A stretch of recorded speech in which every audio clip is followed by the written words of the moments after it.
तो दोस्तों अभी एंथम बायोसाइंस आईपीओ आया था जिसमें काफ़ी सारे लोगों को अलॉटमेंट नहीं लगा है। तो चिंता करने की बात नहीं है, यहाँ पर जुलाई महीने में काफ़ी सारे आईपीओ ओपन हो रखे हैं और जिसमें से एक आईपीओ का रिव्यू यहाँ पर करने वाले हैं। उसमें देखते हैं क्या चांस बनता है, अप्लाई करना है या नॉट अप्लाई, क्या आपका डिसीजन रहने वाला है। यहाँ पर एनालिसिस करेंगे उस आईपीओ के बारे में।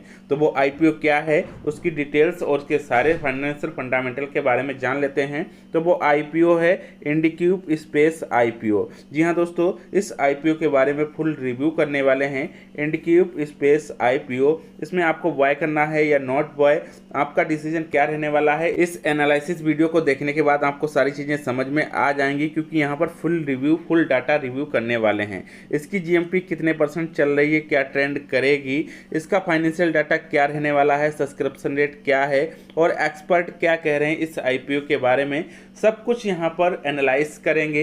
देन आपको सारी चीज़ें समझ में आएंगी कि आपका डिसीजन क्या रहने वाला है। वैसे आप इस आईपीओ में क्या करने वाले हैं, अप्लाई या नॉट अप्लाई, कमेंट में नीचे आप बता दीजिएगा और वीडियो को लाइक करना मत भूलिएगा। एक लाइक तो आप ठोक दीजिएगा ताकि हमारा मोटिवेशन बना रहे और आपको आईपीओ एनालिसिस वीडियो डेली मिलती रहें। तो चलिए आगे बढ़ते हैं और इस आईपीओ की डिटेल्स के बारे में सबसे पहले समझ लेते हैं। तो यहाँ पर इंडिक्यूब स्पेस आईपीओ की डिटेल्स क्या है, इसकी बिडिंग डेट है 23 जुलाई से 25 जुलाई तक ये आईपीओ ओपन रहने वाला है और इसमें मिनिमम इन्वेस्टमेंट 14,175 रुपये है और इसका प्राइस रेंज, बिडिंग प्राइस जो है 225 से 237 रुपये है। लॉट साइज 63 है। अगर ये आईपीओ आपको अलॉट होता है तो आपको 63 शेयर मिलेंगे आपको अकाउंट में और इसका इशू साइज है 700 करोड़ रुपए, जिसमें से 50 करोड़ ऑफर फॉर सेल रहने वाला है और 650 करोड़ फ्रेश इशू रहने वाला है। तो ये काफ़ी अच्छा पॉइंट है, मतलब कि 50 करोड़ ऑफर फॉर सेल रहेगा और 650 फ्रेश इशू रहेगा। कंपनी अपने बिजनेस में 650 करोड़ रुपए लगाएगी, ग्रोथ में लगाएगी। तो ये इसकी डिटेल्स हो गई, यहाँ से आपने देख लिया।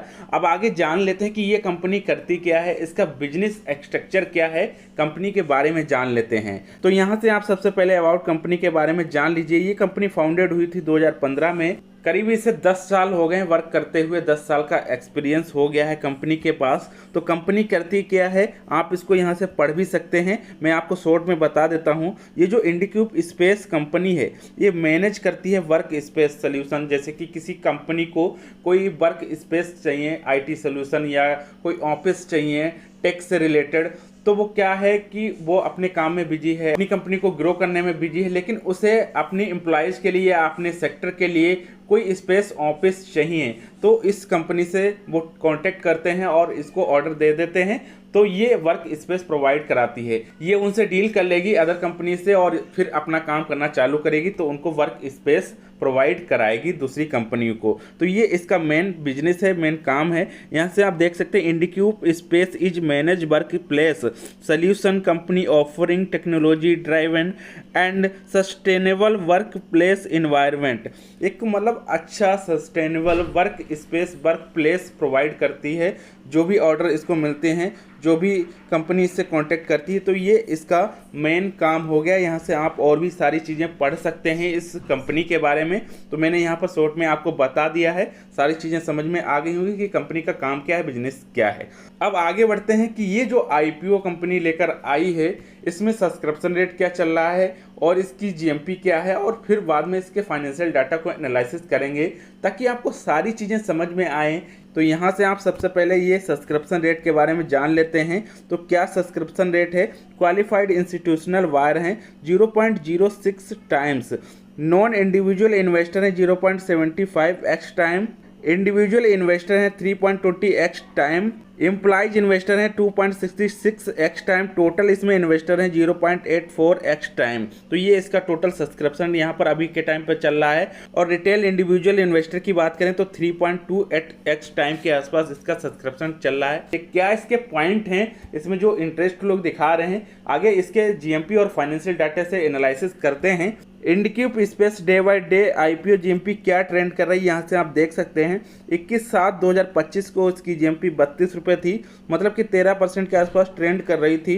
22/7/2025 को इसकी जीएमपी में गिरावट हुई, मतलब कि 23 रुपये हो गई, 9 रुपये के आसपास ट्रेंड कर रही थी। और जिस दिन ये आईपीओ ओपन हुआ उस दिन इसकी जीएमपी 14 रुपये थी, मतलब कि 5-6% के आसपास ट्रेंड कर रही थी और 24/7/2025 को इसकी जीएमपी सेम 14 रुपये है, मतलब कि 5 से 6% के आसपास ट्रेंड कर रही है।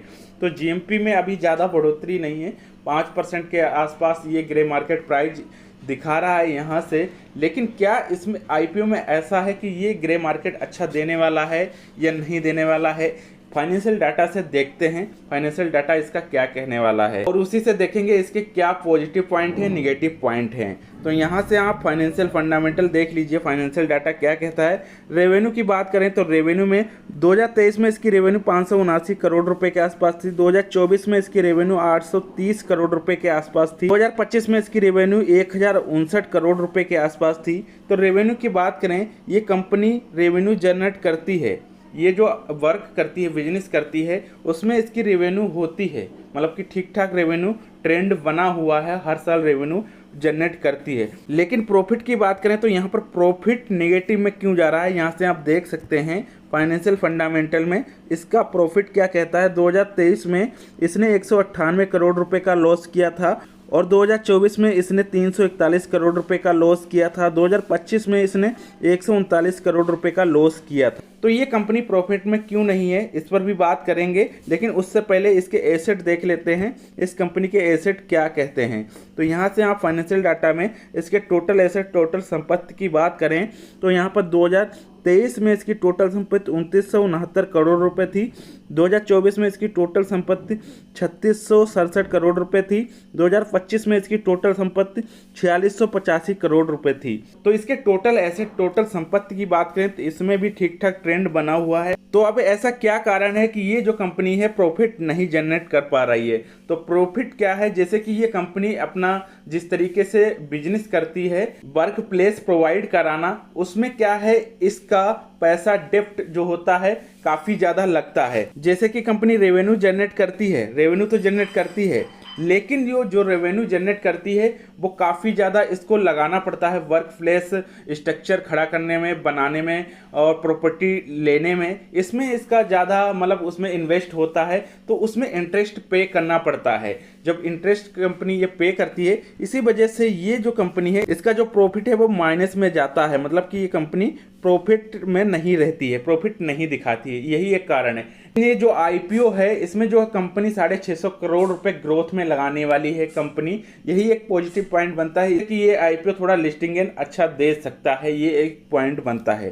तो इस फाइनेंशियल डाटा में यहाँ पर सारी चीज़ें मैंने आपको बता दी हैं, जो सारी चीज़ें आप समझ गए होंगे कि फाइनेंशियल डाटा क्या कहता है, जीएमपी क्या कहती है और इसके सब्सक्रिप्शन रेट क्या हैं, यहाँ पर आप समझ गए होंगे। और इसकी कंपनी के बारे में भी बता दिया, आपको समझ में आ गया होगा, डिटेल्स भी यहाँ पर बता दी, आपको समझ में आ गया होगा। तो अब एक्सपर्ट क्या कह रहे हैं इस आईपीओ के बारे में, उसकी बात करें। एक्सपर्ट की राय भी यहाँ पर डाटा के एनालिसिस के अकॉर्डिंग है कि ये ग्रे मार्केट प्राइस इसका 10 से 15% रह सकता है। ये आईपीओ लिस्टिंग गेन आपको 10 से 15% देगा अगर आपको अलॉटमेंट मिलता है। तो अभी इसके डाटा को डे बाय डे एनालिसिस करना पड़ेगा। यहाँ पर मैंने जो अभी डाटा उपलब्ध है उसके हिसाब से मैंने आपको एनालिसिस करके बता दिया कि यहाँ पर जीएमपी क्या है, फाइनेंशियल डाटा क्या है, सब कुछ यहाँ पर मैंने एनालिसिस किया है डिटेल्स वाइज। उम्मीद करते हैं आपको सारी चीज़ें समझ में आई होंगी। अब आपका डिसीजन क्या रहने वाला है मुझे कमेंट करके ज़रूर बताइएगा। उम्मीद करते हैं ये वीडियो आपको पसंद आया होगा। तो आज की इस वीडियो में बस नहीं, मिलते हैं अगली वीडियो में। थैंक्स फॉर वॉचिंग, धन्यवाद दोस्तों।